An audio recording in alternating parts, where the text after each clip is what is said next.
It started as a gift from my grandmother. A wooden puppet with painted eyes and crooked joints. Harmless, I thought. I placed it on the top shelf and forgot about it. Until one evening, I came home to find it on my bed. I live alone. I put it back.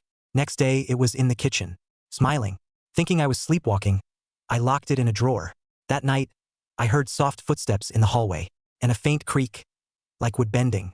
When I opened the bedroom door, the drawer was open. Empty.